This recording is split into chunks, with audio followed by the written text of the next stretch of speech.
Après le déluge. On a vu le déluge, toutes les souffrances pendant 1 an de Noach et ses enfants. Bon, on va repartir un nouveau monde. Et qu'est-ce qui s'est passé? Vayachel Noach ish ha'adama vayita kerem. Noach, qui était l'homme ish ha'adama de cette terre, il a planté une vigne.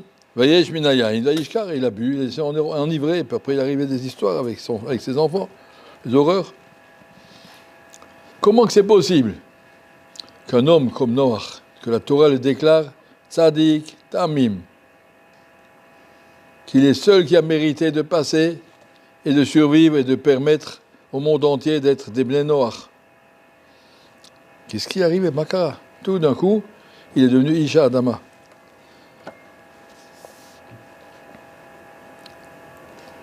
Vayachel, Omer Rashi, Asa Atzmo Choulin. Après le déluge, il a craqué. Il était un grand tzaddik et puis il a fait un choulin. Hayalo la soctrila, mais arrête, qu'est-ce que tu commences par la vigne?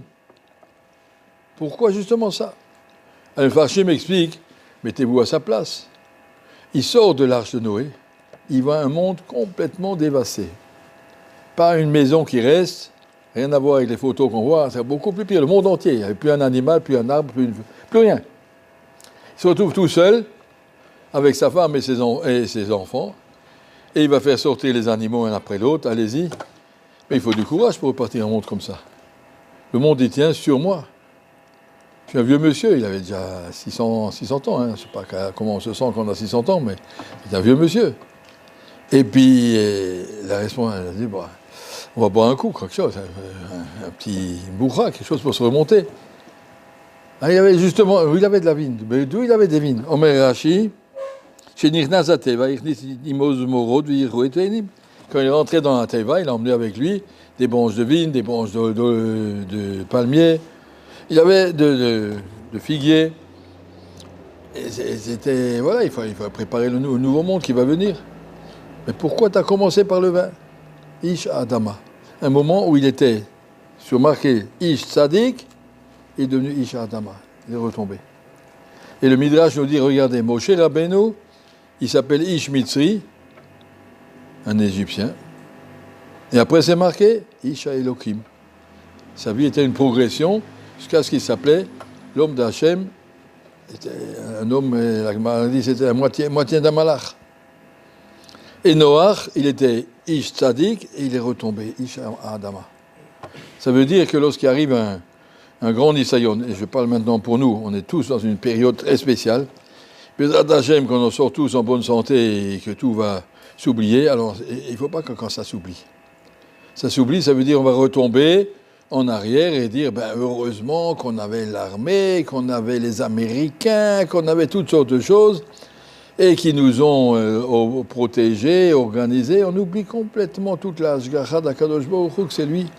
Maintenant, on est en train de vivre un petit peu la Emouna, de voir que le monde n'y vit pas tout seul, qu'Akadosh Baruch Hu est présent sur chaque chose, qu'Akadosh Baruch Hu gère chaque détail. Je signale entre parenthèses, pour la culture générale, tous les kibbutzim, les villages autour de Haza, ont été les pauvres. Ils ont passé Il y a 2 kibbutzim religieux. Il y a Saad et Alumim, qui sont Shomer Shabbat. J'ai un neveu là-bas à Saad. 2 kibbutzim Shomer Shabbat. Les 2 kibbutzim, aucun juif n'a été touché. À Saad, ils sont arrivés, puis ils sont repartis, ils sont rentrés dans le village. À Alumim, ils sont rentrés, ils ont fait des dégâts, mais aucun juif n'a été touché. Quand même extraordinaire. On voit la Hashgacha, quand je me là, j'ai pas dit que. Et les autres, c'est des Rechaïm, mais j'ai dit celui qui a eu le sou d'être Shomer Shabbat, eh ben, il a Shomer Shabbat. Je les a protégés. En tout cas, on a en vue de la Hashgacha, on a vu la présence d'Hachem, on a pris la Emouna. Il ne faut surtout pas retomber. Noach, c'était trop. Ah, il est retombé. Il ne faut pas retomber, au contraire. Comme Moshe Rabbeinu, tout ce qu'il a vécu, ça l'a fait grandir de plus en plus. Isha Elohim. Qu'après, qu'on aura passé, Bezrat Hashem, que tout se finira bien et joliment, comme tout le monde l'espère, et que il faudra rester, rappelez-vous, la Emouna, rappelez-vous. Je me rappelle à la guerre des 6 jours, à Poniovitch, ils étaient obligés de mettre des sacs de sable à toutes les fenêtres, pour protéger s'il y a des balles perdues, des obus, sacs de sable. Moi, je suis arrivé à Ponyovitch 1 an après la guerre, en 68. Il y avait encore les sacs de sable sur les fenêtres. J'ai demandé pourquoi ils sont là. Le Mashgiach a dit il faut les laisser à Pratskel. Que personne n'oublie, comme on avait peur, et qu'on se cachait derrière des sacs de sable, et pas dire non, c'est bon, c'était rien. N'oublie pas les mnissim et les mouna que tu avais. N'oublie pas. Ils sont restés ces sacs encore 4-5 ans jusqu'à la guerre de 73. Après, il n'y en avait plus. Ils sont effondrés, ils sont partis en. Voilà. Mais savoir qu'on n'a pas le droit qu'après la fin de ces événements, qu'on se retrouve comme avant, ou encore plus bête qu'avant, au contraire. Sortir avec une émouna plus forte et plus claire et reconstruire notre monde comme Moshe Rabbeinu, Isha Elohim. Le Midrash, ils en reprochent beaucoup à Noachine. Isha Adama, pourquoi tu es retombé? Rachid dit, Asatzmo Choulin.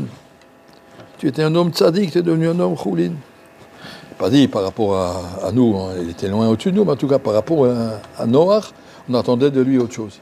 Et ça, il faut le savoir, les événements qui arrivent sont là pour nous grandir et pas pour nous laisser spectateurs et puis après savoir on oublie, c'était pas un film en couleur, c'est un événement qu'on a appris, ce que c'est la Emouna, vivre avec cette Emouna, continuer à grandir dans cette Emouna, que notre fille elle est mieux maintenant, qu'elle continue à être de mieux en mieux et pas être passif dans tout ça, Bezrat Hashem.